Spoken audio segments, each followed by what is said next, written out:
არსებობენ ადამიანები, რომლებიც ტექსტებს კანონებად კითხულობენ და არსებობენ ბავშვები, რომლებიც ტექსტებს სამყაროდ აქცევენ. დღევანდელი ეპიზოდი კი ამ ორ სივრცეს შორის ხიდის გადების მცდელობაა. როცა სიტყვა სამართალს ვისმენთ, გვახსენდება სასამართლოები, კანონები, წესები, დანაშაულები, სასჯელი და ასე შემდეგ. მაგრამ ლიტერატურა ხშირად სწორედ იმ კითხვებს სვამს, რომელზეც სასამართლოს საბოლოო პასუხი არ აქვს. რა არის სამართლიანობა? რატომ ისჯება ადამიანი? შეიძლება თუ არა კანონი უსამართლო იყოს და ყველაზე საინტერესო ალბათ ისაა, რომ ამ კითხვებს ბავშვები სვამენ.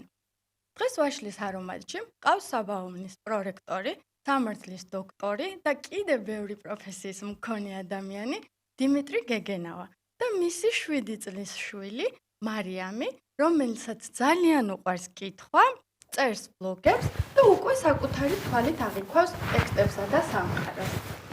დღეს ვისაუბრებთ სამართალსა და ლიტერატურაზე, მამისა და შვილის ორი განსხვავებული ხედვით. აქვე შეგახსენებთ, რომ პოდკასტი იწერება პოდკასტ სტუდიას სოლოვაკში.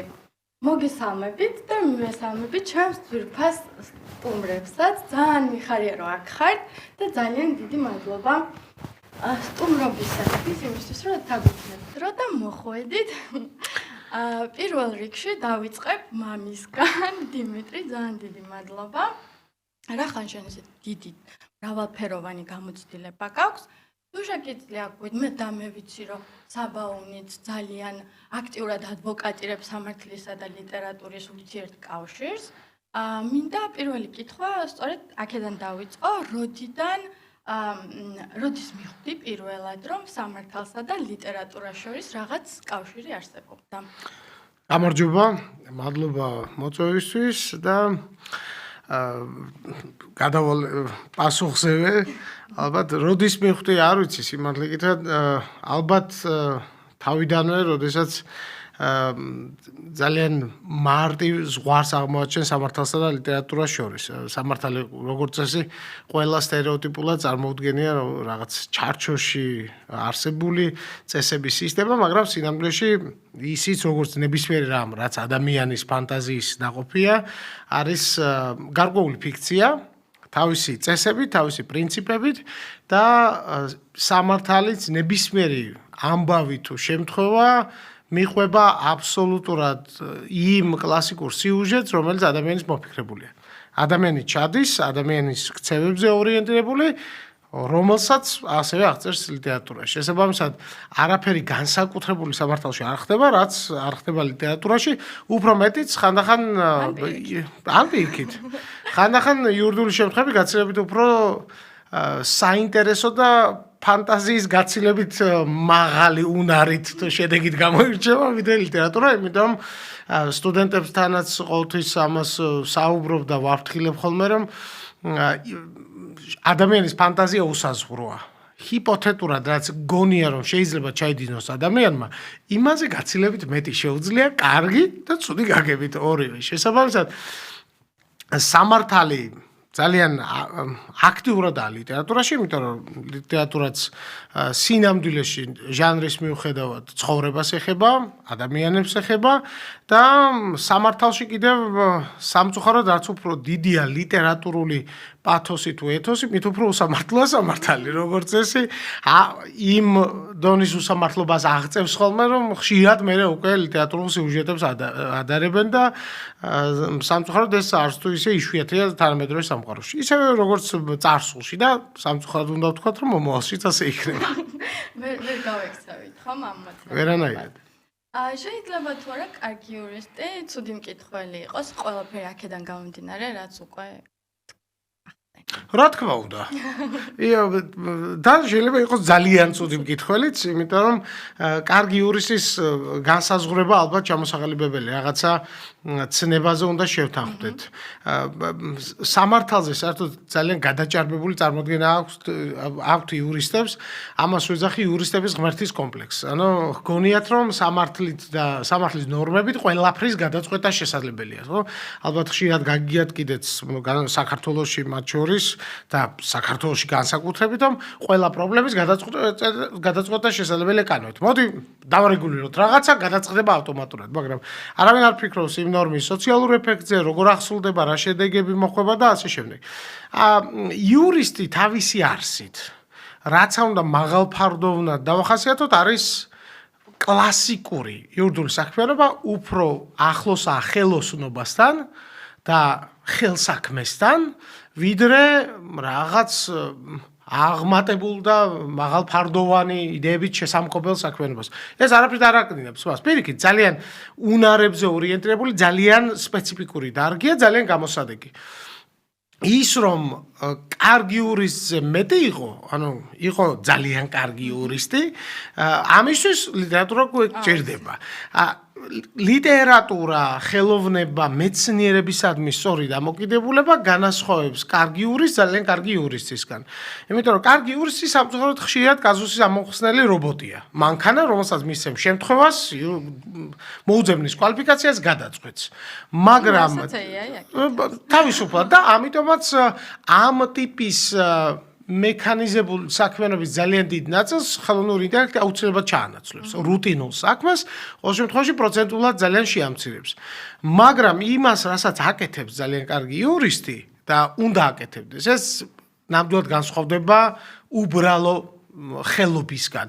ეს არის უკვე გაცილებით უფრო მაღალი რამ, შემოქმედებითი მიდგომა, ემპათია, გაცილებით მაღალი ზნეობრივი და მორალური პასუხისმგებლობა, რომელიც უკვე კაზუსის ამომხსნელი რობოტიდან იურისტს ადამიანად აქცევს და აქ უკვე განსხვავება შემოდის ადამიანებსა და იურისტებს შორის. ზუსტად ახლა მომდევნო კითხვა უნდა დამესვა, რამდენად მნიშვნელოვანია ემპათია სამართალში, თქო და ფაქტობრივად პასუხი მივიღე მთელი ფილოსოფია ჩადე ამაში. კი, სამწუხაროდ აი რაღაც გრადაციებია და ეტაპები, როდესაც იურისტის მომზადებაში თვითონ აი კონტინენტურ ევროპაში, იმიტომ რომ ევროპული ტრადიცია ანგლო-ამერიკულისგან განსხვავდება, მათ შორის იურისტის მომზადების პროცესში. როდესაც კონტინენტურ ევროპაში იურისტს ამზადებენ, პირველ საფეხურზე ამზადებენ კარგი იურისტს.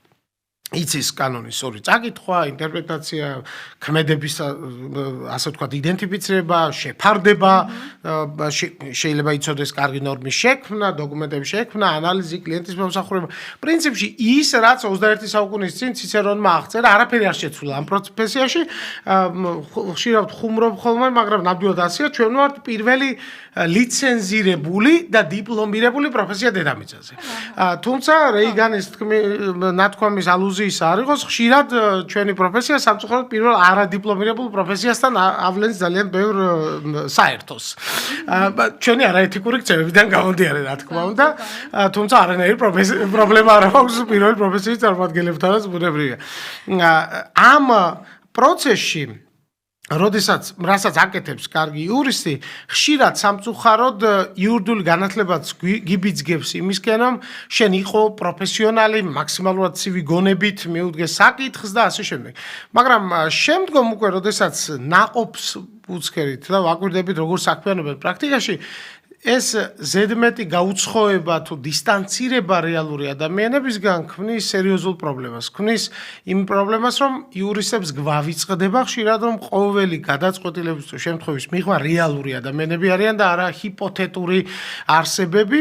აი ეგ ყველაზე კარგად ამ პროცესს სამართლებრივ ჭრილშიც მათ შორის ალბათ უხდება კამიუს პარაფრაზი, რომ როდესაც გემზე ეს პარაფრაზს ვახდენ, მისი სიტყვებია ცნობილი, როდესაც უცქერი გემბანიდან ვარსკვლავით მოჭედილ ცას და გესმის სასიამოვნო სიმღერა, სამწუხაროდ ხშირად არ აღწევს გემის ტრიუმებიდან მათრახის ტყლაშონი და ძულების მსხვერპლის ხმა. სამწუხაროდ ასეა და ეს უკვე თანამედროვე სამართლის პრობლემა, ესე როგორც ყოველთვის იყო სამართლის, ამიტომ ყველაზე მთავარი, რაზეც ლიტერატურამ უნდა იზრუნოს ამ კუთხით, ეს არის იურისტების გაადამიანურება, რომ განსხვავდებოდეთ ხელოვნური ინტელექტისგან. სხვათა შორის ამ ემპათიის და ზნეობრიობის კუთხით ხშირად ადამიანებს გონიათ, რომ ადამიანის თავარი განმასხვავებელი ნიშანი ცხოველისგან ეს არის აზროვნება და ეს არის ზოგი მეტყველება, ზოგი ყველა ტექნიკური საკითხია სინამდვილეში. იმიტომ რომ ეს ძალიან ბევრ არსებაში ან მომავალში შეიძლება. მაგალითად კლასიკურ ამბავი ხელოვნური ინტელექტი, ხო? ჯერ კიდევ 50-იანებიდან 60-იანებიდან ძალიან ბევრი მოთხრობა და რომანი იწერება ამ თემაზე. ეს უბრალოდ ახლა დაერქვა ხელოვნური ინტელექტი და ცნობილი ახლა გახდა. სინამდვილეში ადამიანებს განგვასხვავებს ყველა სხვა ადამიანისგან ზნეობა და განგვასხვავებს ის, რომ ადამიანის ზნეობრივი არსება უნდა იყოს, მორალური არსება უნდა იყოს და ამაში იგულისხმება მათ შორის ემპათია უპირველეს ყოვლისა და იურსი გრძნობებისგან დაცლილი არ უნდა იყოს განსაკუთრებით ისეთ საკითხებთან დაკავშირებით, სადაც გადის მნიშვნელოვანი ზღვარი სამსახურის და სამუშაოს ტექნიკურ შესრულებასა და შენს ღირებულებით წესრიგ, შენს შინაგან კონსტიტუციასთან, რაც ძალიან მნიშვნელოვანია. მადლობა ამის გაიზიარებისთვის. ასევე, დარწმუნებული ვარ, ალბათ იქნება შენს ცხოვრებაში წიგნი, რომელმაც მნიშვნელოვნად შეცვალა ხედვა, ალბათ, ხო? ისე შეგიძლია გაიხსენო, რომელი წიგნია ეს? ალბათ ავარაუდოთ ლიტერატურიდან, მაგრამ შეიძლება იყოს სამართლებრივი. ხედვა გააჩნია, რასთან დაკავშირებით შეცვალა. ანუ დიდი მსოფლმხედველობითი ცვლილება რომ გამოეწვიოს. ხო, ალბათ რამდენიმე სიმართლეთა ყოველთვის მიჭის ერთი დავასახელო, იმიტომ რომ ბევრი ალბათ მიმართულებების მიხედვით სხვადასხვა. მაგალითად, მაქვს წიგნი, რომელმაც შემცვალა როგორც მამა, იმიტომ რომ დამანახა წიგნთან ბავშვის ურთიერთობის საკითხები სხვანაირად. მაგალითად, ეს არის არაჩვეულებრივი ფრანგი მწერლის დანიელ პენაკის რომანივით საკითხავი, რომელსაც ყველას ურჩევ, აბსოლუტურად. ყველა ახალბედა მშობელს თუ მათ შორის გამოსულ მშობელსაც ვურჩევ, რომ წაიკითხოს, იმიტომ რომ ეს გასავლის წიგნთან დამოკიდებულებას და გასავლის მათ შორის როგორ მისცემ მაგალითი შვილებს და არ იწუწუნო, რომ რაღაცას ვერ აგებინებ, ან ის სხვანაირად უყურებს. და ამ თვალსაზრისით ფანტასტიკური ავტორია და ამან შემთხვევა როგორც მამა. და ამიტომ ჩუქნი ყველასთან ვაფრთხილებ ხოლმე, რომ განსაკუთრებით მამებს, რომ როდესაც ახალი არსება შემოდის შენ ცხოვრებაში ბავშვი, არ არის აუცილებელი დაითორგუნო თავი და თავიდანვე ჩააგონო, რომ აუცილებლად უნდა გიყვარდეს ბუნებრივად მოდიოდეს. სიყვარული არის ამ შემთხვევაში სოციალურად დასწავლადი უნარი და იგი გამოიმუშავება ყოველდღიურად, როდესაც მართლაც არ მოუდგენელ ზღვას აღწევს, იმიტომ რომ ამას სჭირდება ნამდვილად გამომუშავება. წიგნი, რომელმაც კიდევ მოახდინა ძალიან მნიშვნელოვანი გავლენა ჩემზე, ალბათ ჩემი უსაყვარლესი წიგნი დონ კიხოტე, რომელიც ალბათ წიგნთა წიგნია და ამ შემთხვევაში შეიძლება დოსტოევსკის დავეთანხმოთ, რომ თუ კი გადაწყვეტს ღმერთის კაცობრიობის განადგურებას და შეგვეკითხება რატომ არ უნდა გაანადგუროს კაცობრიობა, შეგვიძლია ვაჩვენოთ დონ კიხოტი და ღმერთი გადაიფიქრებს დედამიწის განადგურებას. ხო, აპოკალიფსი არ იქნება, გადაიდო. კი. და კიდევ ბევრი სხვა წიგნიც ალბათ, იმიტომ რომ მაგალითად ასევე არის ჩემთვის დონ კიხოტი თან იმიტომაც რომ შეუძლებელია მისი მასშტაბის სწორი აღქმა 5 საუკუნის წინ და მეტი დაწერილი წიგნი დღეს შეიძლება გეგონოს, რომ არის 21 საუკუნეში დაწერილი წიგნი. თან არ ღვევს ამ ასე ვთქვათ, მკითხველთან დისტანცია შემოაქვს ისეთი ზოგიერთი ისეთი ასე ვთქვათ, წერის სტილი და მანერა, რომელიც საერთოდ პოსტმოდერნიზმს უკავშირდება და მანამდე წესით არ უნდა ყოფილიყო, ხო? ასევე ილიადა მაგალითად, იმიტომ ძალიან მიყვარს ანტიკური ხანა და მე მიყვარს ასევე შეკვეთით დაწერილი წიგნები, ენეიდა მაგალითად, იმიტომ რომ წიგნები, რომელთაც არა მხოლოდ თავისი სიუჟეტი, არამედ თავისი ისტორიაც აქვს და იმ ისტორიასთან ერთად ავსებს ბევრ რამეს. და რა თქმა უნდა, სამართალთან დაკავშირებული უამრავი წიგნი, რომელიც იმის გამო არ მიყვარს უბრალოდ სამართალი, იმის გამო რომ ძლიერი და დიდი ლიტერატურაა, ამ მხრივ თავისუფლად შემიძლია ვთქვა, რომ ჩემი ესეთი ხაზია გარკვეულწილად, რომელიც მიყვარს და უწყვეტად გრძელდება, რაღაცა იდეურადაც ავსგავსებ, ეს არის დიკენსი, ჩესტერტონი ჰაქსლი, ბორხესი, დაახლოებით აი ეს ხაზი, რომელიც იწყება, ასე ვთქვათ, კლასიკური ლიტერატურიდან და რეალიზმიდან და მიდის ამ ცინიზმსა და გროტესკსა და სარკაზმს შორის თან ესეთი გაშიშვლებული სიმართლით და შემოპარული ძალიან ფანტასმაგორიებით რა. სამართალის ფანტასმაგორია თუ კი კარგად არ მუშაობს, ამიტომ ალბათ ასე ძალიან ამიტომაც მიყვარს. მადლობა.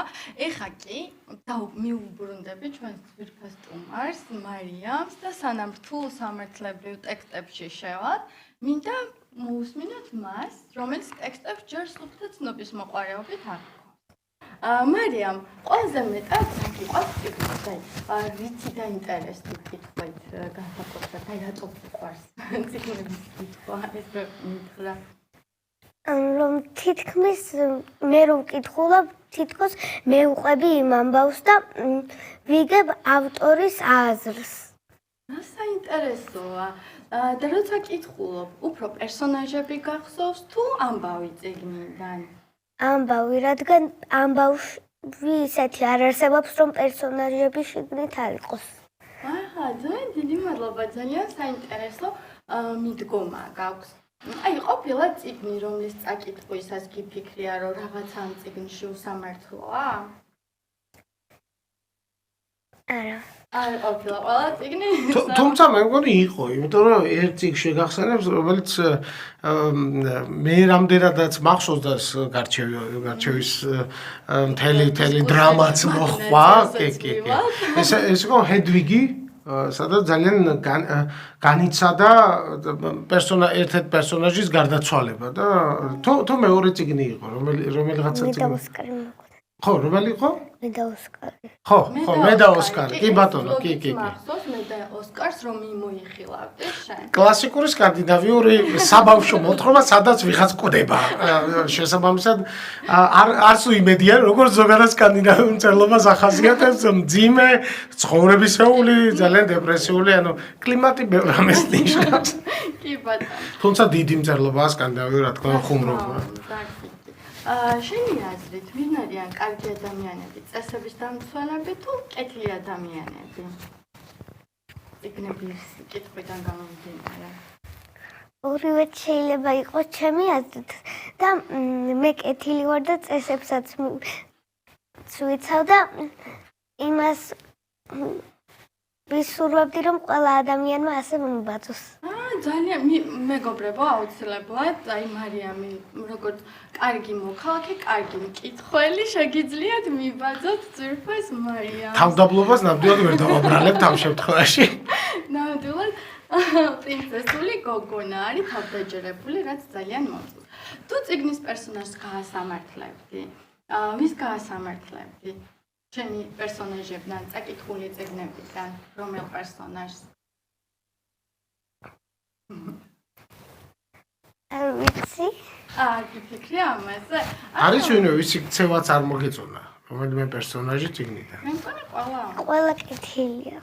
ყველა პერსონაჟი კეთილია. კი ბატონო, მადლობა. თანდათან ნახავთ, უკვე მოზარდობის ასაკის წიგნები რო შემოვა, რამდენად კეთილები იქნებიან.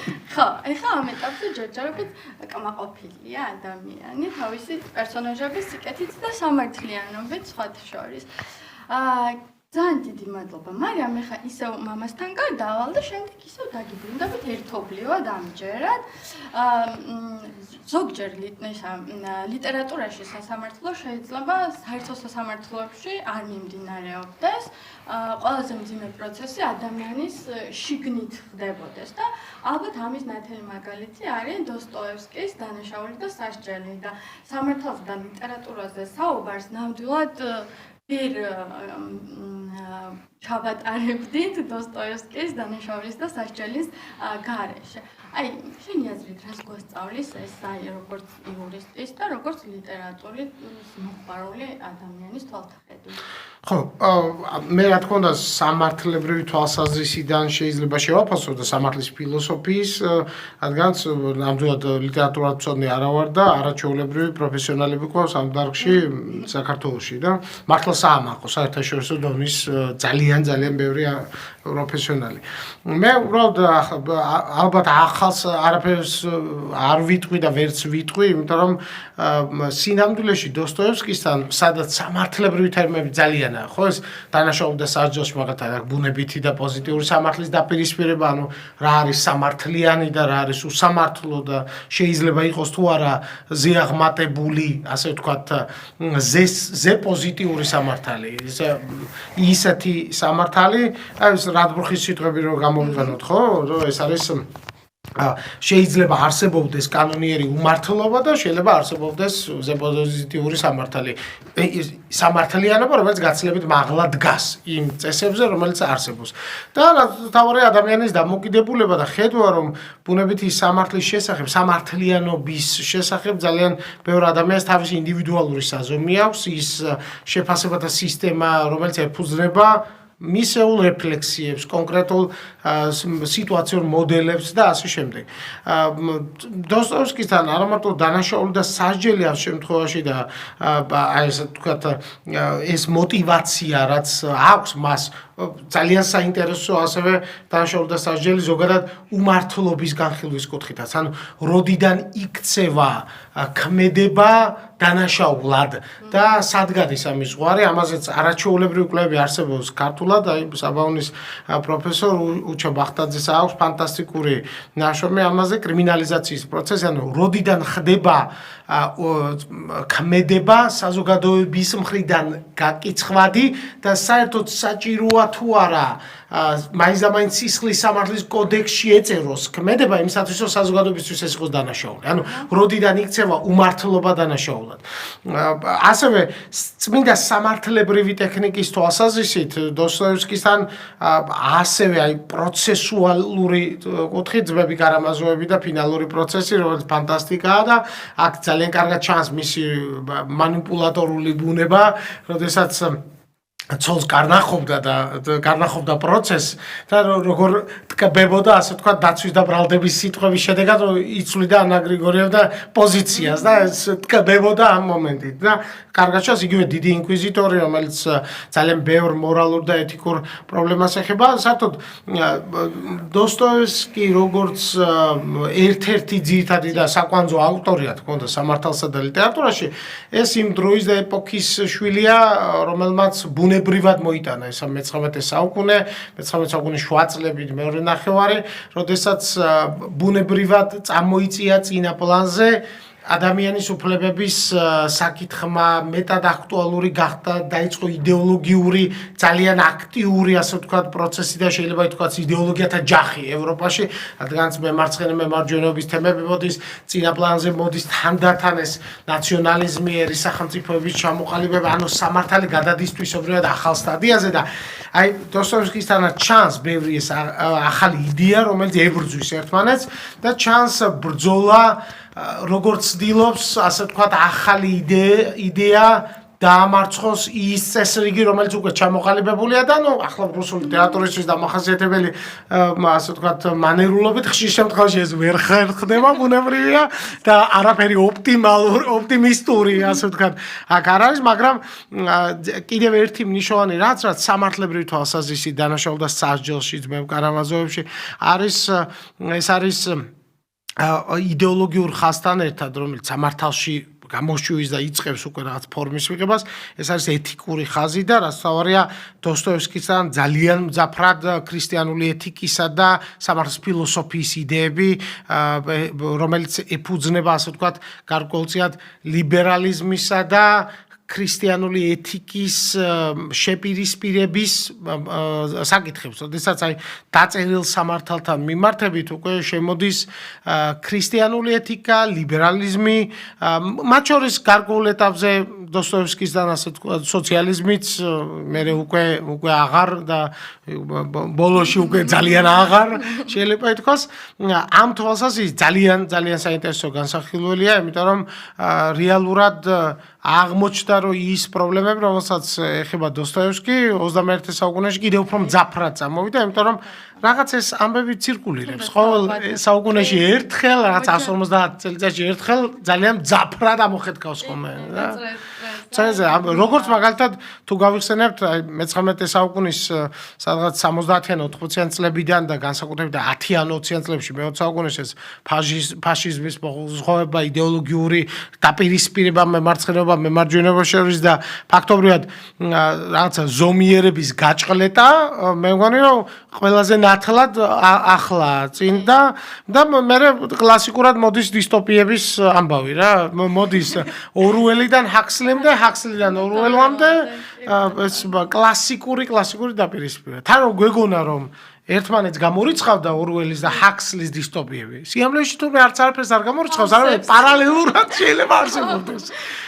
თან სამართლის სახელით ყველაზე მთავარი ეგ არის აი ადამიანს ეხლა ცოტა ისეთ ფილოსოფიურ ფსიქოლოგიურ შეკითხვას დავსო იმედია ცნობილი კასპელი ექსპერტის პასუხს არ მოელი ჩემგან ამ ფსიქოლოგიურ ფილოსოფიურ კითხვაზე მეთვანი არა თუმცა შეგვიძლია ადამიანს უფრო კანონის ეშინია თუ შინაგანი სინდისის ხმის თან მაშინ როცა საქართველოს კონსტიტუციაში ჩვენ სინდისის თავისუფლებაც გვიწერია და ცოტა რაღაცა შეიძლება მსმენელისთვის ეს სინდისის თავისუფლება რაღაცნაირადაც ჟღერდეს საქართველოს კონსტიტუციაში ისიც გვიწერია რომ დაბადებით თავისუფლები ვართ მაგრამ ყველაფერს ნუ დავიჯერებთ რაც საქართველოს კონსტიტუციაში წერია ხო აი ასე თქვა ბოლო ნაწილიდან რომ დავიწყოთ საქართველოს კონსტიტუცია ვახსენეთ და სამართლის მოქმედებას აქვს ერთი მთავარი რამ რომ იურისტების ღმერთის კომპლექსზე ვისაუბრეთ დასაწყისში კონსტიტუცია იმისთვის რომ კონსტიტუცია იყოს საკმარისი არ არის რომ მას ერქვას კონსტიტუცია და ეწეროს კონსტიტუციას სჭირდება უპირველეს ყოვლისა ის რომ ხალხი აღიარებდეს მას კონსტიტუციას სამართალსაც სჭირდება ეს და ეს კიდევ ამ შინაგანი დამოკიდებულების გარეშე და პატივისცემის გარეშე ფიზიკურად არ მოდის. იმიტომ რომ საქართველოში რასაც არ სწავლობენ მაგალითად, იმიტომ რომ სოციალური მეცნიერებებს ეშინიათ განსაკუთრებით იურისტებს, არ სწავლობენ სამართლის სოციოლოგიას, მაგალითად არ ცდილობენ იფიქრონ რა სოციალური ეფექტი შეიძლება ჰქონდეს სამართალს. არ სწავლობენ სამართლის ანთროპოლოგიას, მაგალითად არ ცდილობენ იფიქრონ როგორ უნდა იმოქმედოს სამართალმა შეცვლილ გარემოში, სხვადასხვა სოციალურ ჯგუფში, სხვადასხვა კულტურულ ჯგუფში, რა ეფექტი და შედეგი შეიძლება მოყვეს ამას. არ სწავლობენ სამართლის ფსიქოლოგიურ ასპექტებს, არ სწავლობენ სამართლის მათ შორის კულტუროლოგიურ ასპექტებს, კულტურის კვლევების კუთხით.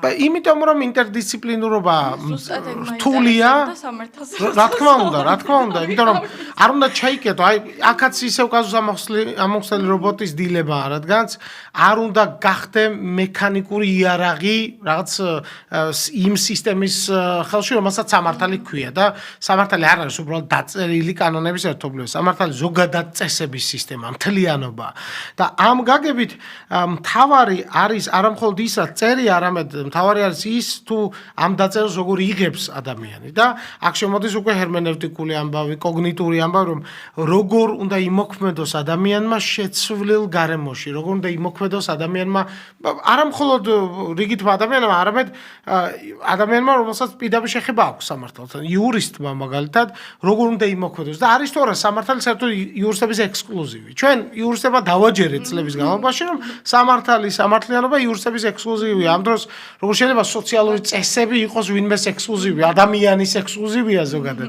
შესაბამისად, გვავიზდება ერთი რამ, რომ ხშირად, აი გენიალური იურისტი იყო სამართლის ფილოსოფოსი რონალდ დორკინი, მე-21 საუკუნის და ამბობს ფანტასტიკურ რამეს, მიუხედავად იმისა, რომ მისი იდეების დიდ ნაწილს მე პირადად არ ვიზიარებ, უფრო სხვა მიმართულება მაინტერესებს და ვემხრობი.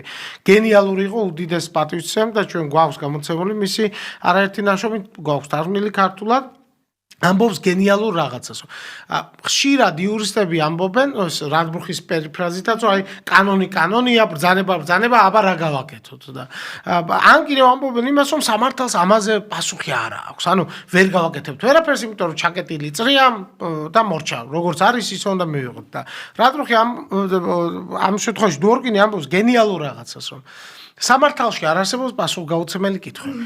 უბრალოდ არსებობენ იურისები, რომლებიც პასუხს არ ეძებენ. არ ეძებენ ან ვერ ეძებენ. შეიძლება იყოს კვალიფიკაციის პრობლემა, შეიძლება იყოს სინდისის პრობლემა. კვალიფიკაციას რაღაც ეშველება. სინდისი უბრალოდ დასავლადი უნარი არ არის. სინდისი ყოველდღიურად საკუთარ შინაგან ეგოებთან ბრძოლის და დაძლევის ეტაპია, რაც აი როგორც ბისმარკი ამბობდა, კარგი კანონებით და ცუდი მოხელეებით სახელმწიფო ვერ იმართება და ცუდი კანონებით და კარგი მოხელეებით კი, კარგად შეიძლება იმართებოდეს. ნუ იდეალურია კარგი კანონები და კარგი მოხელება, ეგრესადა. ეგეთი მარტივი ამბავი არ არის. რაღაცა ძალიან იდეალისტური. რა თქმა უნდა. იურისებს კიდე იდეალისტს ვერავინ ვერ დაგუწამებს. რაღაც ძალიან რეალისტები ვარ და პრაგმატიკოსები და თან ესე პესიმიზმისკენ მიდრეკილი რეალისტები. მოდი ასე ვთქვათ. კი ბატონო, ეხლა ცოტა სამართლის თეორიიდანაც რახანის სამართლის კურსზე სწავლისასაც თითქოს იმ დარგებთან ერთად რაც ჩამოთვალე სამართლის თეორიაც არ იყო დიდად საინტერესო საგანი ბევრი სტუდენტისთვის. რატო ეს საგანია, მაგრამ ჩემთვის ძალიან საყვარელი საგანი იყო და ამიტომ მაგისტვის დილის 8 საათზე ვდგებოდი რომ მივსულიყავი და ლექცია მომესმინა. აი, როცა მორალი და კანონი ერთმანეთს ეჯახება, ანუ ამ სამართლის თეორიის წრეში რომ ვიყოთ, ამ დროს რა ხდება?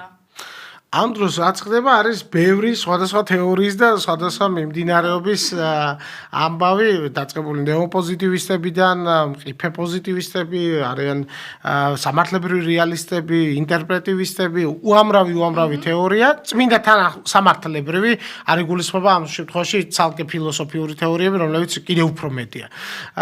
ხდება ის, რომ 21 საუკუნეში ყველა თეორია, ყველა მიმდინარეობა თანხდება ერთ რამეზე. უსამართლო წესის გამართლება სამართალი არ არის. ფორმალიზმიც კი, აი კლასიკური ფორმალიზმი, რომელიც დაწერილი სამართლის პრიმატს აღიარებს, კანონი არის ის, რაც წერია, მოსამართლე უნდა დაემორჩილოს ამას. ამ ფარგლებშიც კი არც ერთი ფორმალისტი არ მიუთითებს იმაზე, რომ აუცილებლად უნდა დაემორჩილო იმ წესს, რომელიც ცუდია თავის არსობრივად, ან ამორალურია, ან არ შეესაბამება კეთილგონიერების ელემენტარულ სტანდარტს. განსხვავება მათ შორის, თეორიებს შორის არის, როგორ უნდა გადაწყვიტოს პრაქტიკაში მოსამართლემეს. განმარტოს კანონი, შეცვალოს კანონი, ახალი წესი შექმნას, გაცდეს, პრინციპები გამოიყენოს თუ ამავდროულად. ანუ განსხვავდება ისინი ერთმანეთისგან მეთოდოლოგიაში, მაგრამ არა საბოლოო შედეგში. საბოლოო შედეგი არის ის, რომ არ შეიძლება უსამართლობა კანონის სახელით დამკვიდრდეს. რადგანაც სამართალი გაცილებით მეტია, ვიდრე უბრალოდ ფორმალიზმი და ვიდრე ფორმალური წესების ერთობლიობა. და სამართალი, რომელიც შინაგანად არ დგას მორალზე, იგი არ შეიძლება მივიჩნიოთ სამართლად. კლასიკური მაგალითია მესამე რაიხი და ნაციზმი, იმიტომ რომ გეკითხათ საშუალო სტატისტიკური ნაცისტი იურისტისთვის აბსოლუტურად სწორს აკეთებდნენ და რასაკვირია წესების მიხედვით მოქმედებდნენ, მაგრამ სამართლებრივი სახელმწიფო და კანონების სახელმწიფო ერთმანეთისგან განსხვავდება. ნუ აღარ გავაკეთებ კომენტარს, რამდენად ბევრი საკანონმდებლო ცვლილებები განხორციელდა ბოლო პერიოდში ქვეყანაში და აქედან გამომდინარე მარიამს დაუბრუნდები იმისთვის, რომ პესიმიზმში არ გადავეშვათ. ეხლა იქედან გამომდინარე, რომ წინა შემთხვევაში შენ გითხარი, რომ შენი პერსონაჟები, რომელსაც კითხულობ და შენი ამბები, რომელსაც კითხულობ, არის საკმაოდ სამართლიანობით გამორჩეული. თუ აი შენი აზრით რა შეიძლება იყოს უსამართლობა? და წიგნების გარეთ, იმიტომ რომ ვიცი რომ უკვე წიგნებში არ გინახავს, სათმე თუ გადააიყარე უსამართლობას. ისე არ მინახავს უსამართლობა, მაგრამ ვიცი რას ნიშნავს, რომ ადამიანს უმიზეზოდ სჯიან. შენი აზრით უფროსები არიან ხოლმე უსამართლოები? შეიძლება ბავშვების იყვნენ. შეიძლება აი რაში გამოიხატება მაგალითად ზოგჯერ თუ შეგიძლია რო გითხრა რაიმე მაგალითი. აი როგორ შეიძლება ბავშვი იყოს უსამართლო? მეგობარს რამე დანაშაულობა რომ დააბრალოს. ძალიან საინტერესო კი ნამდვილად ეგრეა და ეგ იქნება უსამართლო, ხო ისეა. მადლობა ამ კარგი მაგალითის მოყანისთვის.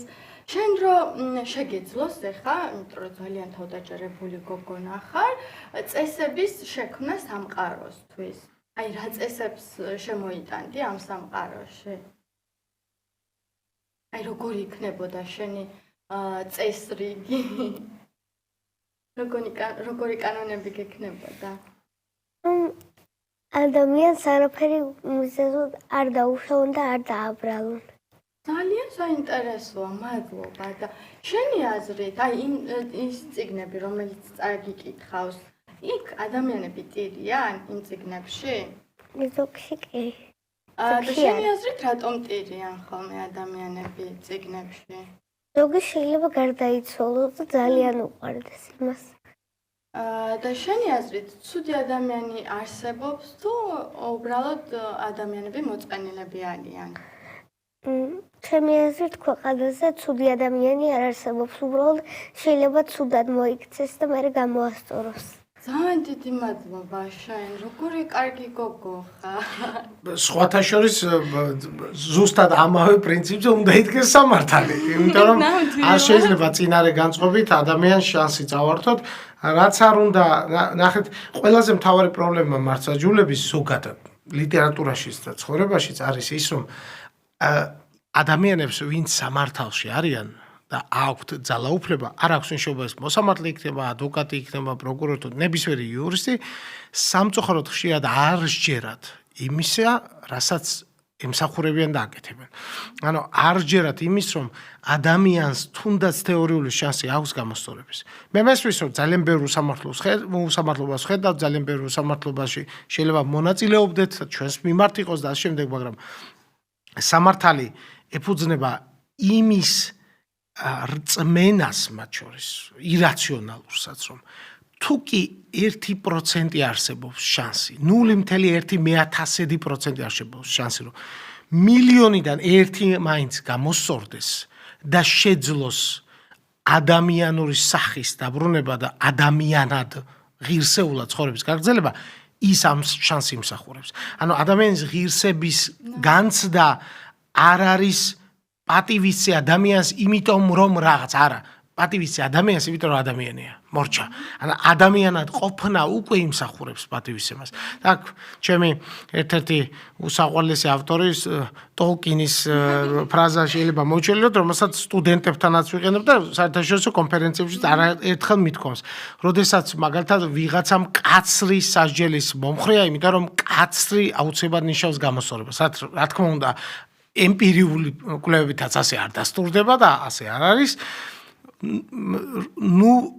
ტოლკინთან არის ასეთი რამ, ხო? როდესაც გენდალფი ეკითხება ფროდოს თუ როდესაც ფროდო წუწუნებს, რომ აი სმეგოლი რომ თავის დროზე მოეკლა ბილბოს, აი ამდენობა არ შეხვდებოდა, ზუსტად მან დამოს და ეკითხება გენიალურ რაღაცას, რომ შეუძლია თუ არა ფროდოს ადამიანის სიცოცხლე მისცეს, გააცოცხლოს ვინმე. რა თქმა უნდა, ფროდო ეუბნება რომ არა. მაშინ გენიალურ რაღაცას ამბობს გენდალფის ენით ტოლკინი. მაშინ თუ კი არ შეგიძლია ადამიანს სიცოცხლე აჩუქო ან გააცოცხლო ვინმე, ნუ იჩქარებ მისი სიცოცხლის წართვას. ანუ თუ კი არ შეგიძლია რაღაცას ხელი შეუწყო ან რადიკალურად შეცვალო ერთი ხელის აქნევით, ნუ ეცდები რომ მასზე წინასწარი შექმნილი აზრით რაღაცა ასე ვთქვათ, ან ვიღაც განიკითხო და ისე მეუდგე როგორც შენ გონია. ადამიანებს თავარი პრობლემა არის, როგორც წესი ის, რომ ყველას საკუთარი თავი მართალი გონია და არ ვუშვებთ იმის ალბათობას, რომ შეიძლება ჩვენი მეხსიერებაც ცდებოდეს. უბრალოდ გვატყუებდეს, გვეთამაშება გონებაში. თან ჩართული, ძალიან აქტიურად. გამორთვა უფრო რთულია. ეხლა გადავიდეთ მესამე ნაწილზე, რომელიც ჩემი საყვარელი თემა, კავკასური და თანამედროვე სამყარო. თან კავკაზე ჩვენს უბრალოდ კალმიოზე ადრე ჩვენს გვისაუბრია, მაგრამ ეხლა კავკას პროცესი არ შემიძლია გვერდზე დავტოვო, იმიტომ რომ ბევრი ველაპარაკეთ დონ კიხოტზე, რომელიც უკუდან ფაქტობრივად დრო არ გააჩნია და ანუ ეხაც აქტუალურია. ასევე ჩემთვის იგივე ნაირად მნიშვნელოვანი ღირებული და აქტუალური წიგნი არის კავკას პროცესი, განსაკუთრებით ჩვენს დღევანდელობაში. აი, შენი აზრით რატომ არის თანამედროვე კავკასიურ პროცესი?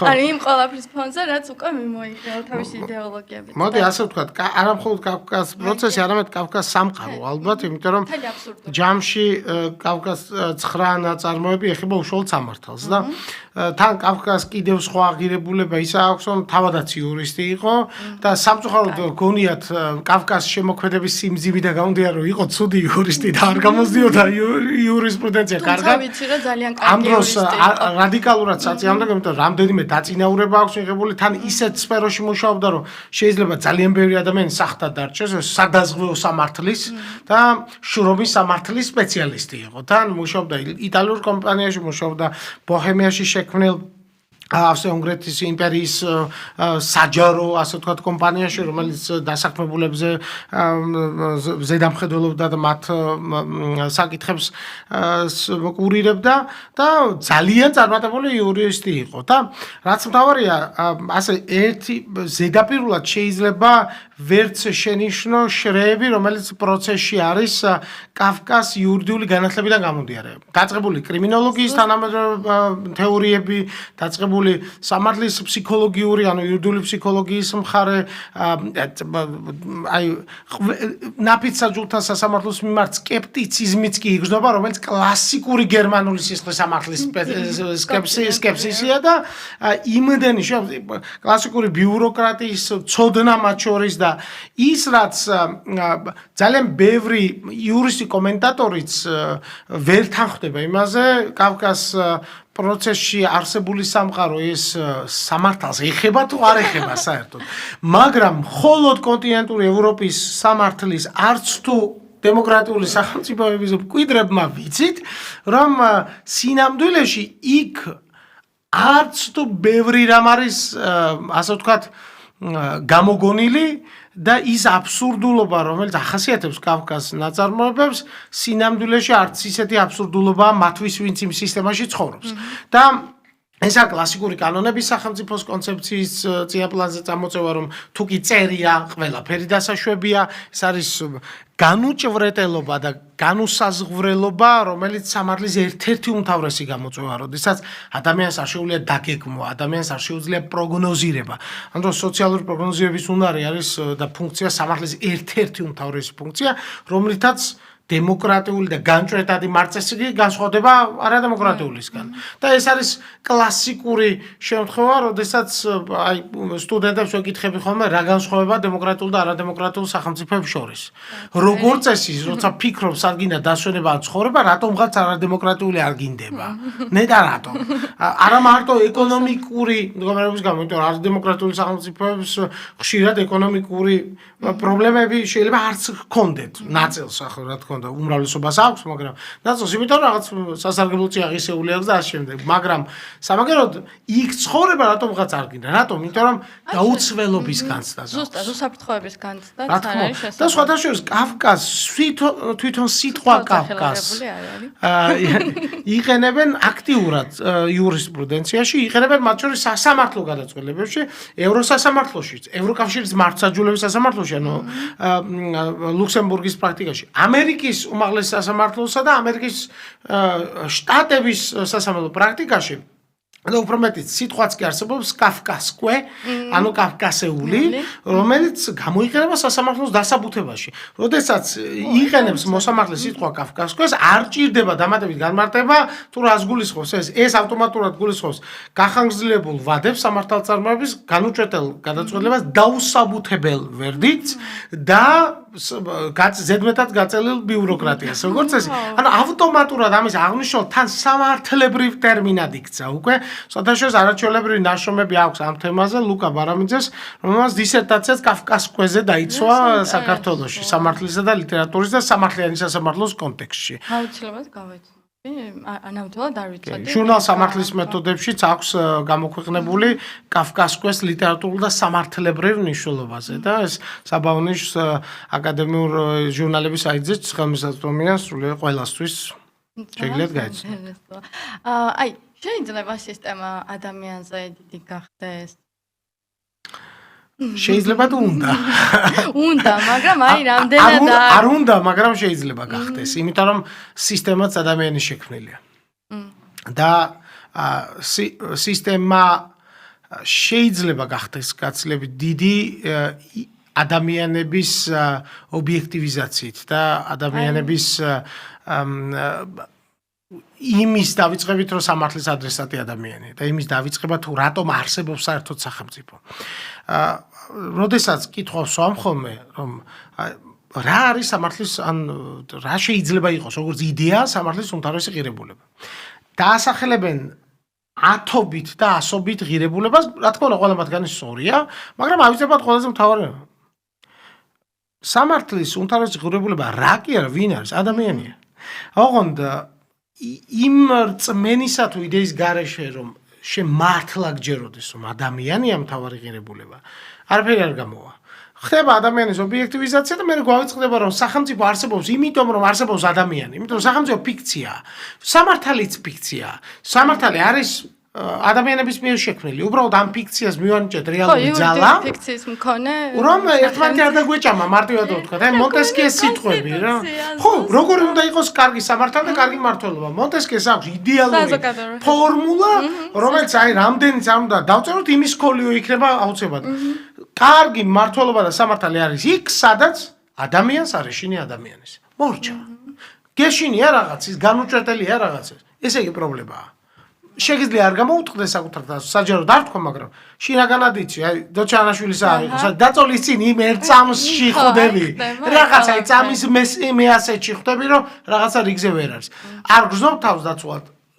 არ აქვს ნიშნა რა კუთხით. ყველგან არსებობს. თელ დედამიწაზე ვერავინ ვერ დაასწროს, იმიტომ რომ ადამიანები არიან. შეიძლება იყოს ბრიყვი კანონმდებელი, სულელი აღმასრულებელი, მაგრამ თუ კი არის უსამართლო, სასამართლო ამორს ვერაფერი დააბალანსებს და ლიტერატურაც ამაზე ცდილობს. ყველაზე მთავარი პრობლემები სამართლის კუთხით ხო მართსაჯულებას უკავშირდება ლიტერატურაში. რატომ? ბრიყვი კანონმდებლისა და სულელის აღმასრულებლის ქმედებების შედეგად დარღვეული უფლების აღდგენა უნდა შეგეძლოს სასამართლოში. ხშირად აი მიუთითებენ ხოლმე აი იმ ქვეყანაში ასე ხდება, ამ ქვეყანაში დემოკრატიულებზეც მათ შორის. და რა თქმა უნდა მოხდება, იმიტომ რომ ყველგან ადამიანები არიან, მაგრამ შედეგი რა მოხდება? თუ კი ვიღაცა დაუშვებს შეცდომას, როგორ ხდება ამ შედეგებისადმი გამკლავება? როგორ ხდება ამის პრევენცია? როგორც ესე ხდება, იმით რომ არსებობს ვიღაც ნეიტრალური, სადაც მიხვალ და ყველაფერი დაალაგდება. აღიდგენენ შესაძლებლობას. და კაფკა კიდევ ეს უიმედობაა ზუსტად. არანაირი აღდგენა არა, პირიქით ის მონაწილეობს იმ აბსურდში, ის არის მთავარი შემქმნელი ამ აბსურდისა, ვისი იმედიც ყველაზე მეტად უნდა გქონდეს სასამართლოს და სამართლიან მართლმსაჯულებს. კი ბატონო. და შეიძლება ხა ამ თანამედროვე ტექნოლოგიურ ეპოქაზეც რო არ დაუსვა შეკითხვა.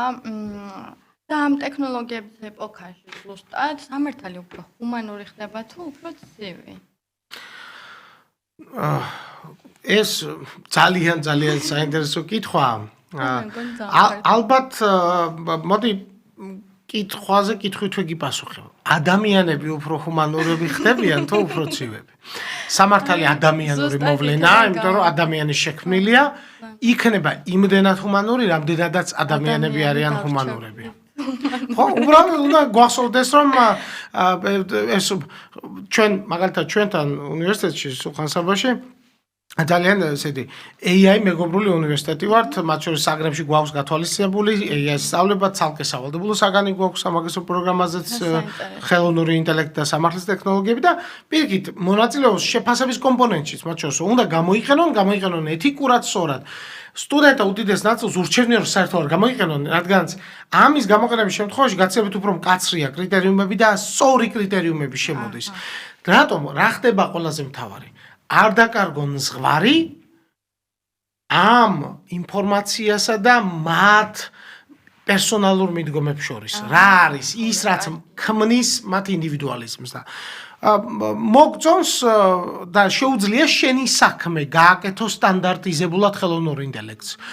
თუ შეუძლია, ესე უნდა ჩაგანაცვლოს კიდეც. მაშინ რა არის შენი როგორც ადამიანის ნიშა? შენი როგორც ადამიანის უნიკალურობა. არა გაქვს სამართლიანობის განცდა, არა გაქვს ემპათია, არა გაქვს ზნეობრიობა. მაშინ შეზეიაფი მიჯდება ხელოვნური ინტელექტის შენახვა და კი უნდა ჩაგანაცვლოს აუცილებლად. თუ კი შენი მთავარი მახასიათებელი შენს ინტელექტთან ერთად არის ემოციური ინტელექტის და არის შენი ღირსება, რომელიც მე განაპირობებს ზნეობას, განაპირობებს მორალს და განაპირობებს სამართლიან დამოკიდებულებას, მაშინ შენ ხარ უმთავრესი რამ, ვისთვისაც უნდა იბრძოლოს სამართალმა და ვისთვისაც უნდა იბრძოლოს გარემო. სხვა შემთხვევაში, მაშინ ადამიანები თუ კი სხვების ობიექტივიზაციას ახდენენ, არ უნდა დაავიწყოს თვითონაც ობიექტივი. და შესაბამისად ამასაც დაკარგავს ადამიანი, მაშინ ეს ეპოქაში. ეხა ერთობლივი შეკითხვა მექნება მამასთან და შვილთან. ერთად კითხულობთ ხოლმე წიგნებს, მარიამ? ცალია მამას. ადურე კი. ხო, როდესაც ხო. მოკლე კატოს თავგადასავალს მეკითხავდა. იცი რა დღე რატო? იმიტომ რომ მე მგონი შენ არ იცოდი კითხვა რა და ეხა უკვე შენ შეგიძლია კითხვა. აი მეც თელი სერია მქონდა წაკითხვის, აი დანიელ პენაკიში, რაც არ უნდა დაღლილი ყოფილიყავი, აუცილებლად აი ნახევარი გვერდიც რომ ყოფილიყო, აუცილებლად უნდა წაგვეკითხა, ასეთი რიტუალი მქონდა და ბევრი წიგნი ასეთ წავიკითხეთ. კიდეც მათ შორის ამბების შექმნასაც, როცა პატარა იყო, მაგალითად ბეჭდების საძმოს ადაპტირებული ვერსია, დონ კიხოტეს ადაპტირებული ვერსია, უბრალოდ ეს ცნობილი მიუზიკლიდან Men of La Mancha, პიტერ ოტულის მონაწილე, მის ქართული ადაპტაცია არსებობდა ადრე და იდგმებოდა კიდეც მიუზიკლად და ის კარა ვუმღეროდი კიდეც ამ პროცესში და უბრალოდ შემდეგ ჩემი ვოკალური მონაცემები და ხმის ტემბრის გამო რაღაც პერიოდი მთხოვდა რომ დედამის დაეძინებინა და არა მე, იმიტომ რომ ძალიან შევყევი ხოლმე დონ კიხოტეს პარტიას, რომ ეს მოვდიარ, სიკეთის მცველად და ისე ძალიან დელიკატურად მთხოვა რომ და შემახსენა რომ ბავშვია და ძილია საჭირო და არა დულსინიას ამბების მოყოლა ამ შემთხვევაში.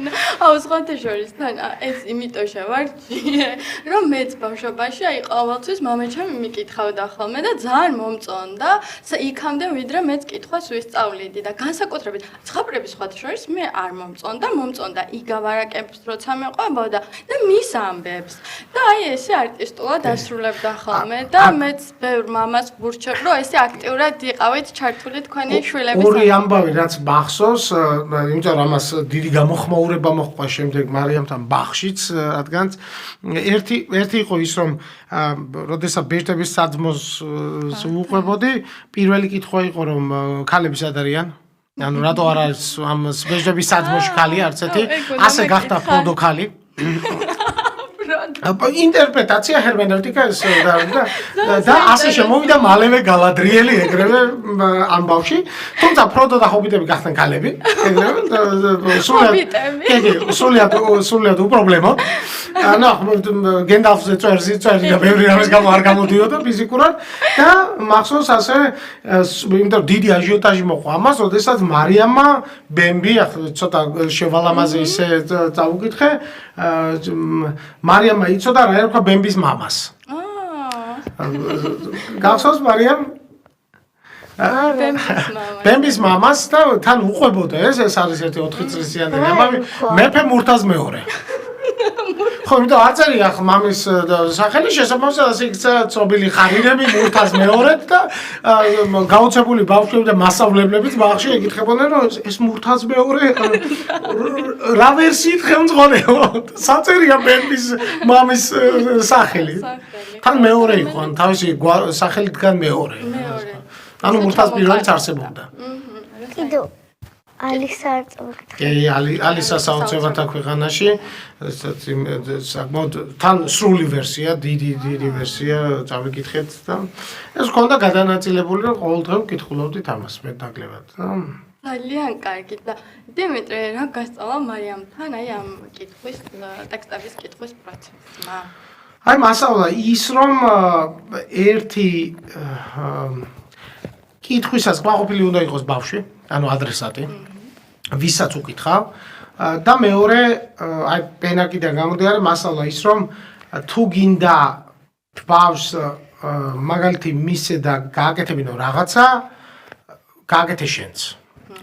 ჩაერთე პროცესში და აჩვენე როგორ კითხულობ. იმიტომ რომ აი მაგალითად ამ პენაკის რომანივით საკითხავთ გაცნობამდე ბავშვი როდესაც დაიძინებდა მე ვკითხულობდით მე უღლე ან მანამდე რომ შვიდაწყნა რა რაღაცა ყურადღების ამბავში დღეს მათ შორის მარიამთანაც და უმცროს დაიკოსთანაც ელისაბედთანაც დღის განმავლობაშიც აუცილებლად ვაჩვენებთ ჩვენც როგორ კითხულობთ და უკვე მარიამი აჩვენებს როგორ კითხულობს თავად ელისაბედსაც, იმიტომ რომ ელისაბედის პროტესტი მოყვება ხოლმე ამას, მარიამ არ გინდა ცინგი, დადე.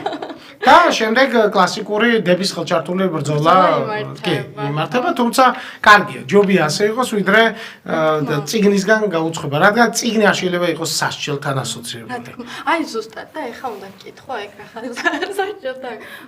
მამიკო უფრო კაცრი მკითხვენია თუ კეთილი? რა თქმა უნდა. ამ შემთხვევაში გულწრფელი არ ეს.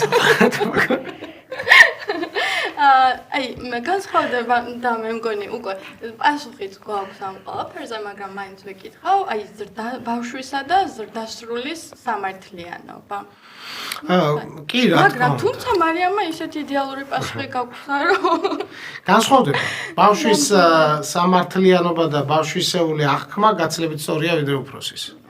აი, სულ მახსენდება მალაგაში პიკასოს მუზეუმში არის წარწერა პიკასოს წარწერა თვითონ დიდი მუზეუმი არა უბრალოდ დაბადების ადგილია და პიკასოს ნამუშევრების ნაწილია ხო თავარი ნამუშევრები არა მაგრამ ინსტალაციები საინტერესო რაღაცები არის და იქ არის გენიალური წარწერა პიკასოსი რომ რამდენიმე წელი სწავლობდი როგორ მეხატა პროფესიონალებით ბავშვების ასაკშიო მთელი დარჩენილი ცხოვრება ცდილობდი მესწავლა როგორ მეხატა ბავშვით. აი ზუსტად. ეგ არის, იმიტომ რომ ბავშვს აქვს ყველაზე მთავარი რაღაცა. შეურყვნელი ხელმიუკარებელი გულწრფელობა, რომელიც ეფუძნება ემოციებს, განცდებს, რაც ხშირ შემთხვევაში შეიძლება იყოს მიკერძოებულიც, მაგრამ მიკერძოების მიუხედავად მაინც სამართლიანი. და თავდაჯერებად აქვს კიდე განსაკუთრებით ბავშვებს და კარგი. და ეხა უკვე როგორც მე. როგორც ინსპირაცია. კიდევ ერთხელ შეგასწავლეთ და თავდაბლობას ნამდვილად ვერ დავწამებთ. ნამდვილად. ესე დარჩი ყოველთვის მარიამ. ნამდვილად. და ეხა გადავიდეთ უკვე ბოლოსკენ წავიდეთ ნელ-ნელა ძალიან საინტერესოა თქვენ ორივეს თქვენგანთან მსჯელობა და საუბარი და ეხა ვაშლის არომატისეულ კითხვებს დაგისვამთ. მაგრამ ჯერ თქვენის ნებართვით მარიამ დიმიტრის კითხავ ერთი წიგნი რომელიც სტანდარტული კითხვა რომელიც ყველა იურის ურჩევდი რომ წაიკითხა. ძალიან ძიმია. დავასახელეთ, მაგრამ აი ერთი რომელსაც კითხვა არ უყვარს ან რთულად ურთიერთობს ან ცუდი. როგორ უნდა დაიწყოს?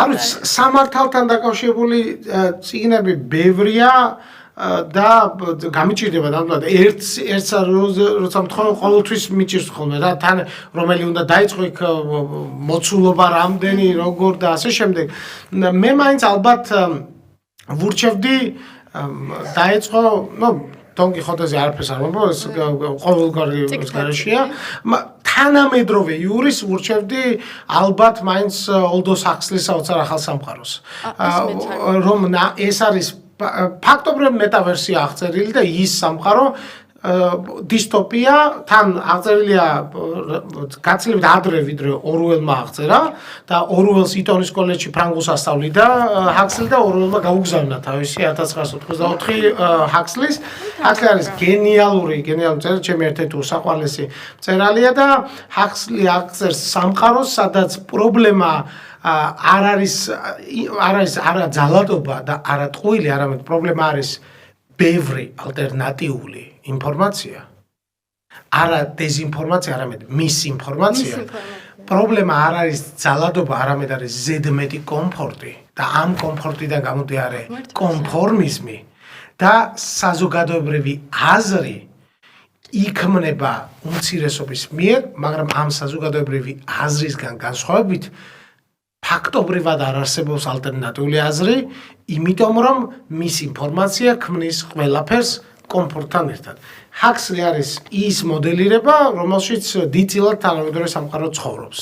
სოციალური ქსელების ეპოქა, და აქედან გამომდინარე იურისტისთვის არის მნიშვნელოვანი ის, რომ ჩაიხედო სარგეში. ჩაიხედო სარგეში, რომელიც 1930-იანების დასაწყისისაა, თუ არ ვცდები 32 წელს დაწერილი. და თან განუმეორებელი ჰაქსლისეული სარკაზმი და იუმორით, რომელიც ყველაფერს ამას აღწერს და საოცარი ახალი სამყაროს შემდეგ უკვე კუნძული მეორე იდეალური წყობა, რომელიც საშინლად თავდება ჰაქსლის სტილში. ემად არ გავამხელ ახლა, ვისაც არ წაუკითხავს. აქედან პირდაპირ მივდივარ წიგნის კი მაგალითად. ბატონო. თან არაჩვეულებრივი ქართული თარგმანია Brave New World-ის საოცარი ახალი სამყაროს. მადლობა ამის რჩევისთვის. პირადად ჩემგანაც. ერთი პატარა ბრიცი, სამართალი თუ თავისუფლება? თავისუფლება, რა თქმა უნდა.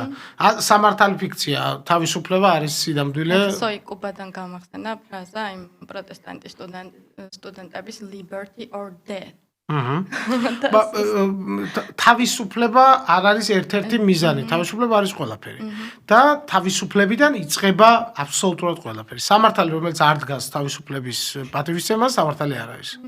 და აი ეხა მე პირადად მაგალითად ადრე როცა მერსო წავიკითხე, უცხო წავიკითხე კამიუსი და პროცესით შემდეგ ერთმანეთს წაეწყო ესენი, ერთი სურვილი რაც გამიჩნდა ის, რომ მერსო რომელიც კანონს მიღმა იყო დარჩენილი ფაქტობრივად, მისი ადვოკატირება მომიწია და ბლოგიც დავწერე საკმაოდ ვრცელი ამაზე.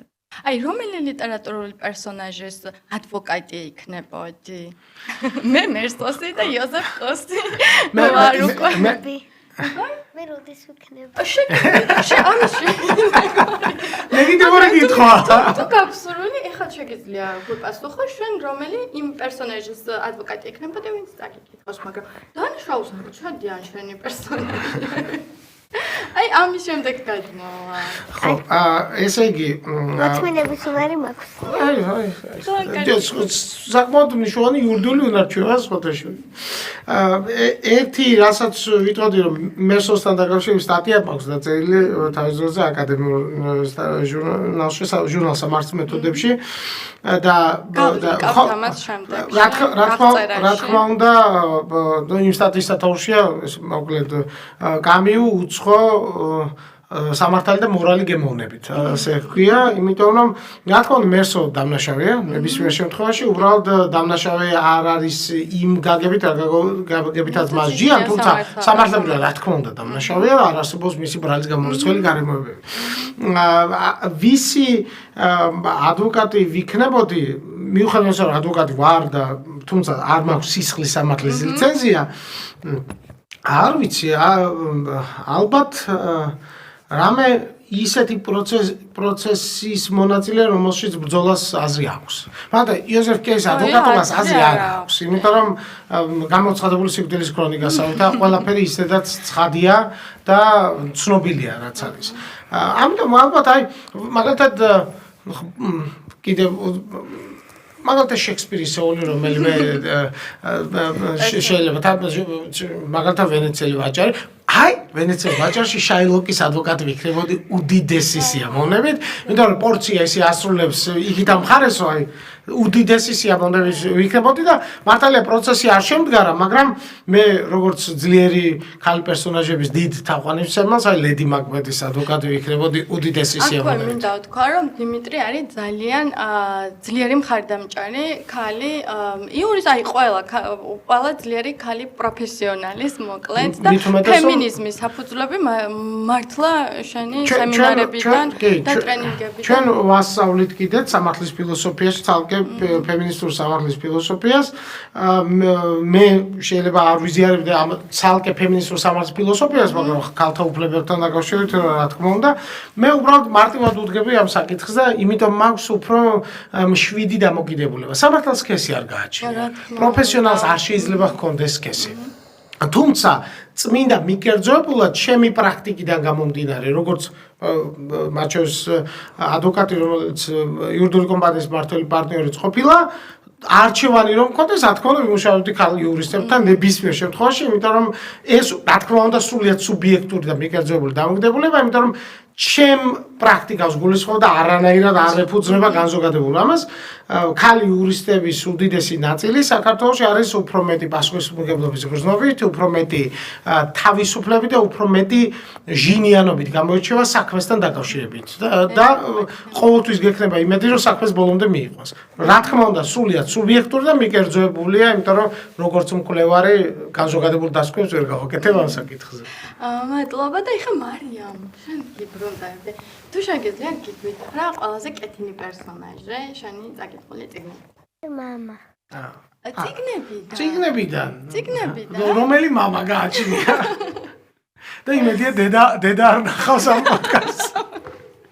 მონიტა ბოდი. აქვე როგორც იურისი ვაცხადებ, რომ აღნიშნული ჩვენება ჩაწერილია ყოველგვარი ზემოქმედების გარეშე ფსიქიკური თუ ფიზიკური იძულების ყველანაირი მეთოდის, ასე ვთქვათ, მიღმა. და ყველაზე სამართლიანი ზღაპარი, რაც წაგიკითხავს, რომელი? თუ მგონი ყველა წიგნია? ყველა? და ერთ-ერთს გამოგვიყოფდი, ან ურჩევდი შენს თანატოლებს, რომელ წიგნს ურჩევდი? აი ერთი რო შეგეძლოს. სტიჩის, ძალიან კარგი. რომ კბილანოიდები და ლოკოპლანეტელები მარცხდებიან. აი, და ესენი ვინ არიან ბოროტები? ლოკოპლანეტელი უცხო პლანეტელია და კბილანოიდები ისე მგელები არიან და სხვადასხვა ფორმად იქცევიან. და ანუ ესენი ზოგჯერ უსამართლოდ იქცევიან ხოლმე წიგნში? კი, ხო? დედამიწის განადგურებას ცდილობდნენ. როგორი უსამართლოები ყავ? როგორი ადამიანურები იმავდროულად. შენი აზრით, რატომ უნდა იკითხონ ადამიანებმა წიგნები? რადგან შეიძლება წიგნმა ის რაღაცა ასწავლოს, რაც მან არ იცის და ძალიან მნიშვნელოვანი რაღაცა იყოს. აი, ძალიან კარგი პასუხი გამოსცი. ძალიან დიდი მადლობა, მარიამ. დიდი მადლობა, დიმიტრი. პირიქით. ვისიამოვნე შევივსე ამ პოდკასტის, როგორც მარიამისგან, ასევე დიმიტრისგანაც. ძალიან დიდი მადლობა, ძირფასო მსმენელებო.